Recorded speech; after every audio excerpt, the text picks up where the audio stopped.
তিনটা ভেরিয়েন্ট নিয়ে আসছি। সেটা হচ্ছে কি কি, এক হচ্ছে একদম নর্মাল ভেরিয়েন্ট যেটা মানে সেটা সব থেকে কমন, সেটা হচ্ছে হোয়াইট নার্ভ পিটোনিয়া, যেটা হোয়াইট নার্ভ আছে সেটা, বা হোয়াইট অ্যাঞ্জেলো বলে অনেকে। আরেকটা আছে হচ্ছে পিঙ্ক নার্ভ। পিঙ্ক নার্ভটা আসলে এই ফিটোনিয়ার বহুত প্রজাতি আছে ভাই। আসলে আমি আগের দিন আসলে ঘাটাঘাটি করছিলাম নেটে যে আসলে আমার এই জাত তিনটার নাম কি। আসলে আমি নিজেও কনফিউজড হয়ে গেছি আসলে জাত তিনটার নাম কি, বাট একদম সহজে যদি আপনাদের বোঝাতে চাই, একটা হচ্ছে হোয়াইট নার্ভ, যেটা হচ্ছে পাতার উপরে হোয়াইট নার্ভ গুলো আপনারা দেখতে পারবেন। আরেকটা আছে পিঙ্ক নার্ভ, যেটা হচ্ছে গ্রিনের উপরে পিঙ্ক নার্ভ করা, এবং আরেকটা আছে হচ্ছে রেড এর উপরে পিঙ্ক নার্ভ, মানে যেটা পাতাটাও রেড এবং রেড এর উপরে পিঙ্ক নার্ভ। সো এই তিনটা ভেরিয়েন্ট হচ্ছে ফিটোনিয়া নিয়ে আসছি।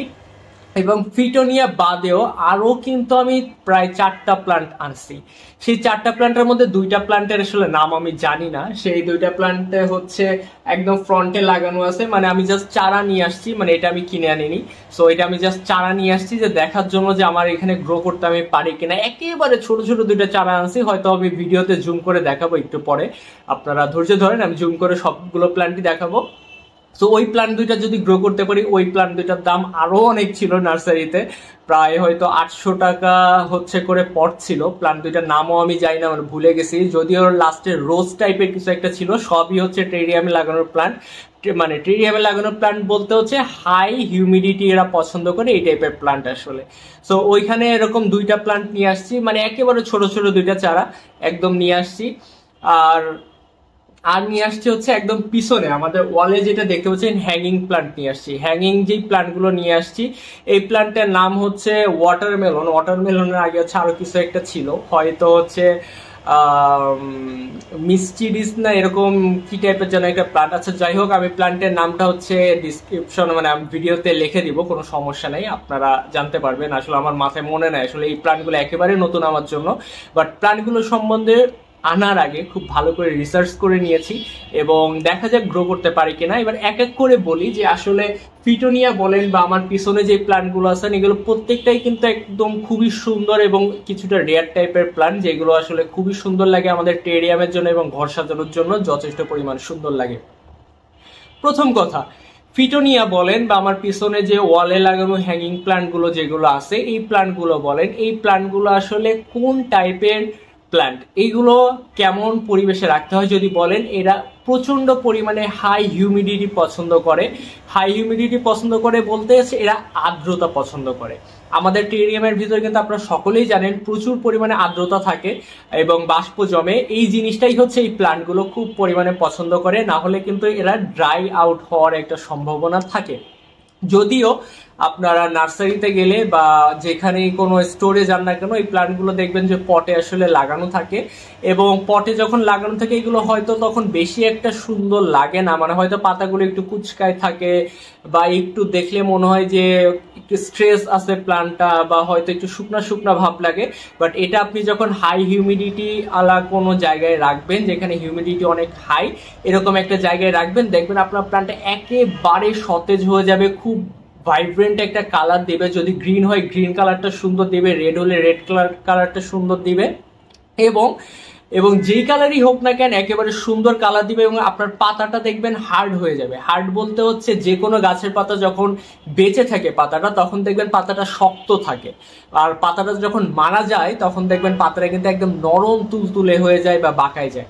এই জিনিসটাই যখন দেখবেন যে আপনি একটা খুব ভালো পরিবেশে রাখবেন, পাতাটা একদম হার্ড সতেজ হয়ে যাবে, একদম স্ট্রং হয়ে যাবে। এটা হচ্ছে এই প্লান্ট রাখার একটা পরিবেশের কথা বললাম। এবার যদি বলেন এই প্লান্টগুলো আসলে কেমন টাইপের আলো প্রয়োজন, আসলে ফিটোনিয়া এই প্লান্টটা কিপ করার জন্য আপনাদের হচ্ছে ব্রাইট লাইট লাগবে। ব্রাইট লাইট লাগবে বলতে আবার এইটা বুঝেন না আমি ডিরেক্ট সানলাইটের কথা বলছি। এরা কিন্তু ডিরেক্ট সানলাইট একেবারে সহ্য করতে পারে না। আপনি যদি ডিরেক্ট সানলাইট এদের রাখেন, এরা কিন্তু পুরো মানে কি বলবো, মানে পানি শুকায় এরা একেবারে মারা যাবে। কারণ এরা আগেই বলেছি এরা ময়েস্ট জায়গা পছন্দ করে, বাট আলো পছন্দ করে। সেই জন্য টেরিয়ামের ভিতরটা কিন্তু আমরা এরকম ভাবেই রাখি। টেরিয়ামের ভিতরে কিন্তু আমরা মারাত্মক লেভেলে আলো দিই না, বাট একটা ব্রাইট লাইট দেওয়ার আমরা চেষ্টা করি, যার কারণে ওরা ভালো ফটোসিনথেসিস করতে পারবে। সো ফিটুনিয়া আপনারা যারা কিপ করেন আপনারা তো জানেনই যে এটার কেমন লাইট প্রয়োজন। যারা কিপ করেন না তাদের জন্য বলছি, এটার জন্য একটা ব্রাইট আলো লাগে, এবং ব্রাইট আলোটা যদি আপনি দিতে পারেন ফিটুনিয়া খুব সুন্দর গ্রো করে এবং খুব সুন্দর একটা কালার দেয়, যেটা দেখতে কিন্তু মাশাআল্লাহ খুবই সুন্দর লাগে। আমি 2 দিন হলো মাত্র লাগাইছি এবং 2 দিন ধরে এটা খেয়াল করছি। ফিটুনিয়া বাদে আমাদের পিছনে যে প্ল্যান্টটা আছে হ্যাঙ্গিং প্ল্যান্ট, এটাও কিন্তু খুব ভালো একটা প্ল্যান্ট এবং এই প্ল্যান্টটারও কিন্তু দাম অনেক রয়েছে। যদি আমি আসলে ওয়ালে দিয়েছি, আমি জানি না আমার ওয়ালে কতদিন একটা গ্রো করবে। যদি এগুলো হ্যাং করাই দিতে, আমার এখানে হ্যাং করার মতো নাই, জাস্ট আমি তাই ওয়ালে আপাতত দিয়ে রাখছি। এই প্ল্যান্টের কথা যদি বলি, ওই প্ল্যান্টটাও একেবারে সেম, হাই হিউমিডিটি ওরা পছন্দ করে, বাট ওইটার জন্য লাইটটা হচ্ছে মিডিয়াম ব্রাইট লাইট দিলেই ওটার জন্য চলবে। ওটাও কিন্তু ডিরেক্টলি সানলাইটে ওরা পছন্দ করে না। ওই যে পিছনে যে হ্যাঙ্গিং প্ল্যান্টটা আছে, এটা নর্মালি এপিফাইট প্ল্যান্ট হিসাবে হচ্ছে নেচারের মধ্যে পাওয়া যায়, মানে এটা হচ্ছে অন্য কোনো গাছকে আঁকড়ে ধরে বেঁচে থাকতে পছন্দ করে, মানে এরা নিজেরা আসলে গ্রো করে না, অন্য একটা সাপোর্টে বা অন্য কিছু সাপোর্টে এটা হচ্ছে বেঁচে থাকতে পছন্দ করে। যেমন হচ্ছে বগের গায়ে বা কোনো গাছের গায়ে বা স্টোনের গায়ে, এরকম হচ্ছে বিভিন্ন কোনো কিছুর গায়ে ওরা আঁকড়ে ধরে ওরা। এই দুইটা প্ল্যান্টই কিন্তু মাশাআল্লাহ খুবই সুন্দর দেখতে। আমার হচ্ছে হ্যাঙ্গিং প্ল্যান্ট, যেই হ্যাঙ্গিং প্ল্যান্টটা এনেছি ওটার প্রায় 2টা ভেরিয়েন্ট নিয়ে আসছি।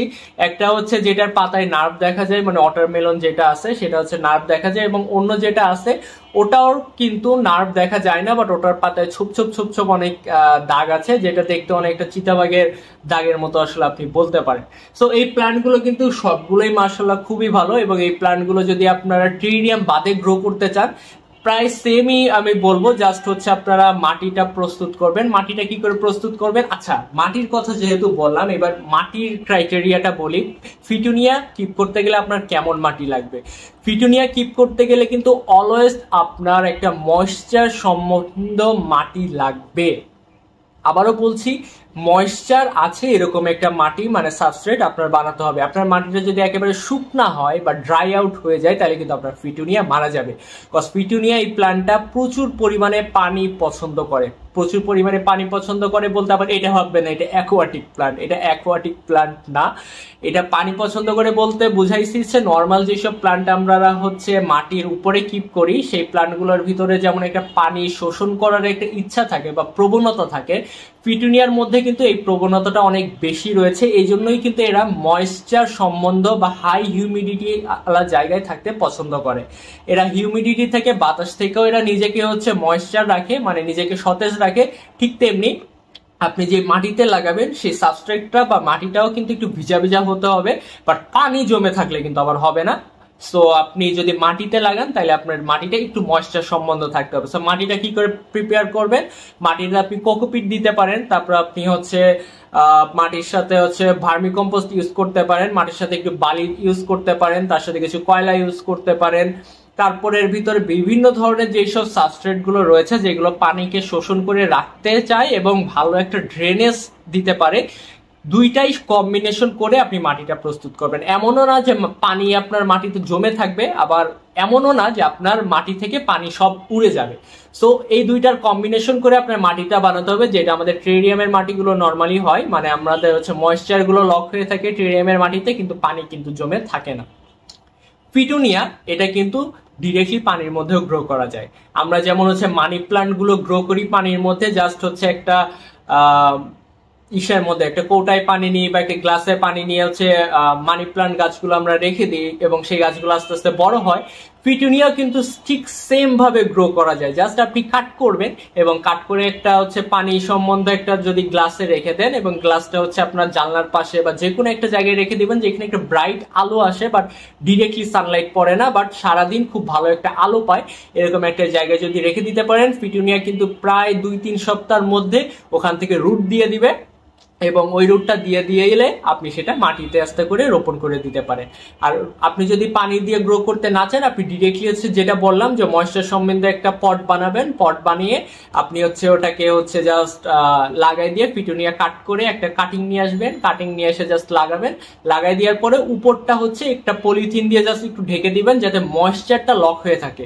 আবার এমনও বলছি না যে আপনার ফুল বক্স করে আমরা যেমন ইমার্স সেটআপ গুলো করি ওরকম বক্স করে ঢেকে দিয়ে লাগবে অমন না, জাস্ট পলিথিন দিয়ে জাস্ট উপর থেকে একটা পলিথিন পরাই দিলেন যাতে ভিতরটা একটু ময়েশ্চার সম্বন্ধ থাকতে পারে, যাতে আমাদের প্লান্টটা প্রথম দিকে সার্ভাইভ করতে পছন্দ করে। পিটুনিয়া একবার যদি ভালো করে সার্ভাইভ করে যায়, রুট চলে আসে, গ্রো করা শুরু করে, তখন কিন্তু আসলে পলিথিনটা অতটা দেয়া লাগে না।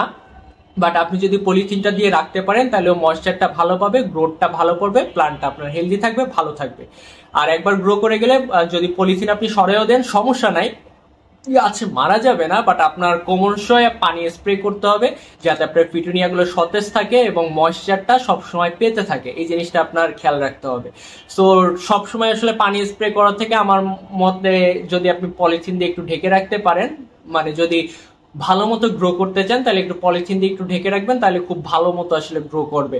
এটাই আসলে পিটুনিয়া সম্বন্ধে বলা। আর ব্যাকগ্রাউন্ডের প্ল্যান্টটা তো বললামই, ওটা একটা এপিফাইট প্ল্যান্ট, তো আপনি যেখানেই লাগান না কেন ওটা কোনো কিছুর সাথে ফিক্সড করে লাগাই দিলে জাস্ট পানি স্প্রে করবেন এবং ডিরেক্টলি সানলাইটে রাখা যাবে না, ওটাও হাই হিউমিডিটি পছন্দ করে। সো এমন একটা জায়গায় রাখবেন যেখানে সারাদিন দিনের আলো পায় বাট ডিরেক্টলি সানলাইট পড়ে না, একটু ঠান্ডা ঠান্ডা জায়গায়, এরকম একটা জায়গায় রাখবেন। দুইটা প্ল্যান্টই মাশাআল্লাহ খুব ভালো গ্রো করবে। সো আমার জন্য দোয়া করবেন। আমি কিন্তু ফিটুনিয়ারও একটা সেট আপ করছি, যদিও ফিটুনিয়া সেট আপের আসলে ভিডিওটা আপনাদের দিইনি। ইনশাল্লাহ আপনারা যদি চান আমি ফিটুনিয়া সেট আপের একটা ভিডিও বা শর্ট একটা দেখাই দেবো, হয়তো কাল পরশুর মধ্যে একটা শর্ট হয়তো দিয়ে দিতে পারি আপনাদের মধ্যে, শর্ট বা রিলস একটা আপলোড দিয়ে দেবো, 1 মিনিটের একটা ভিডিও, জাস্ট সেট আপটা কিভাবে দিছে আপনাদের দেখে দিলে আপনারা বুঝে যাবেন। তো এটাই ছিল আজকের আমাদের ভিডিও, আশা করি আপনাদের ভালো লেগেছে। যদি ভালো লেগে থাকে অবশ্যই আমাদের চ্যানেল আর আমাদের পেজের সাথেই থাকবেন। সকলে কমেন্ট করে জানাবেন আপনাদের ভিডিও কেমন লাগলো এবং কেমন টাইপের ভিডিও আপনাদের প্রয়োজন। আপনারা অনেকে হয়তো বলেছিলেন যে পানির ক্লিয়ারিটি এবং লাইট নিয়ে ভিডিও করতে, ইনশাল্লাহ আমি সামনে এটা নিয়ে ভিডিও করব, ইনশাল্লাহ কোনো সমস্যা নেই। আপনারা যেহেতু জানতে চেয়েছেন আমার ভিডিও করতে কোনো সমস্যা নাই। তো নেক্সট ভিডিও আসা পর্যন্ত সকলে ভালো থাকুন, সকলে সুস্থ থাকুন, আল্লাহ হাফেজ।